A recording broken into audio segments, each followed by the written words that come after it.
6 Maret 2026, konflik di Iran disebut telah memasuki hari ke-7. Laporan awal menyebut pemimpin tertinggi Iran, Ali Khamenei, menjadi salah satu korban pada gelombang serangan pertama, meski informasi di lapangan masih terus berkembang. Lebih dari 1.230 orang dilaporkan tewas. Teheran berada di bawah tekanan militer yang terus meningkat. Dan seluruh dunia mulai bertanya satu hal yang sama.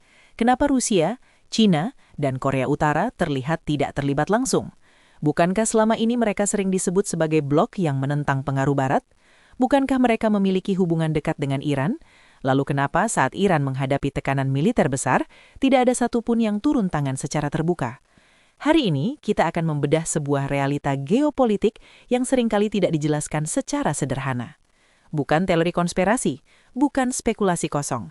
Ini adalah cara dunia internasional benar-benar bekerja. Realita pertama yang paling sering disalahpahami. Sekutu tidak selalu berarti siap berperang bersama. Banyak orang mengira jika dua negara memiliki hubungan dekat, maka mereka otomatis akan saling membela secara militer. Padahal dalam politik internasional, hal itu jarang terjadi. Aliansi militer yang benar-benar mewajibkan negara saling membantu hanya dimiliki oleh organisasi tertentu seperti NATO melalui Pasal 5. Namun hubungan Iran dengan Rusia, China, dan Korea Utara tidak memiliki perjanjian seperti itu. Hubungan mereka lebih banyak berupa kerjasama strategis, perdagangan energi, teknologi militer, dan koordinasi politik. Tidak ada kewajiban hukum yang memaksa mereka ikut bertempur. Artinya, hubungan ini lebih bersifat kepentingan strategis dibanding aliansi militer penuh. Realita kedua, posisi Rusia sangat kompleks. Hubungan Iran dengan Rusia memang cukup erat, terutama dalam kerjasama militer dan energi. Namun Rusia saat ini masih menghadapi konflik panjang di Ukraina yang sudah menyerap banyak sumber daya militer dan ekonomi mereka. Jika Rusia membuka front konflik baru di Timur Tengah dan berhadapan langsung dengan Amerika Serikat, risiko strategisnya akan sangat besar. Sejarah menunjukkan bahwa membuka dua front perang besar sekaligus sering menjadi tantangan berat bahkan bagi negara kuat. Karena itu, langkah yang lebih realistis bagi Rusia biasanya adalah dukungan diplomatik dan pernyataan politik, bukan keterlibatan militer langsung. Realita ketiga, kepentingan energi China. Sebagai ekonomi terbesar kedua di dunia, China sangat bergantung pada stabilitas perdagangan global. Salah satu jalur energi terpenting bagi China adalah Selat Hormuz. Selat sempit ini dilalui sebagian besar ekspor minyak dari kawasan Teluk. Jika konflik besar terjadi dan jalur ini terganggu, dampaknya bisa terasa di seluruh dunia.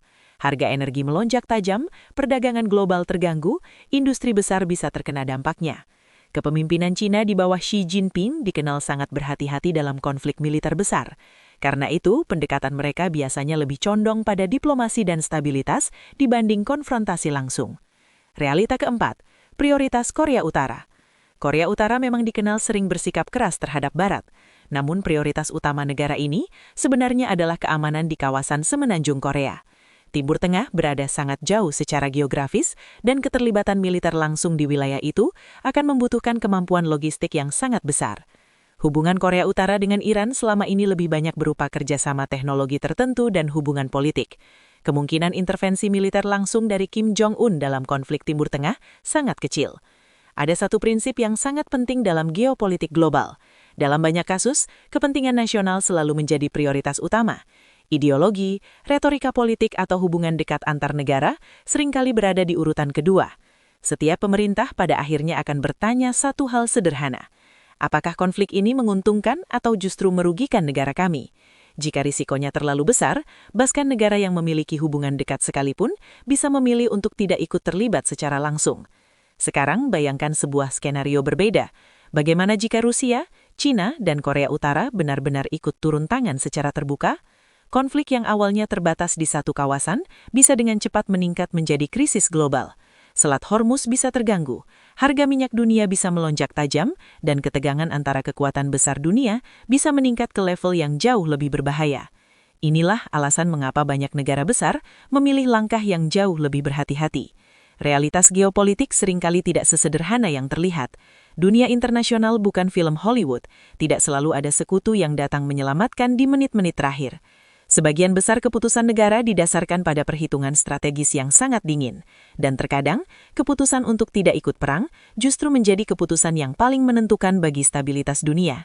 Sekarang pertanyaannya untuk kamu, Menurutmu, apakah Rusia dan China suatu saat benar-benar akan turun tangan, atau Iran memang harus menghadapi tekanan ini dengan dukungan internasional yang terbatas? Tulis pendapatmu di komentar. Jika analisis ini membuka sudut pandang baru, tekan like dan subscribe untuk melihat lebih banyak pembahasan geopolitik dunia seperti ini. Kita bertemu di video berikutnya.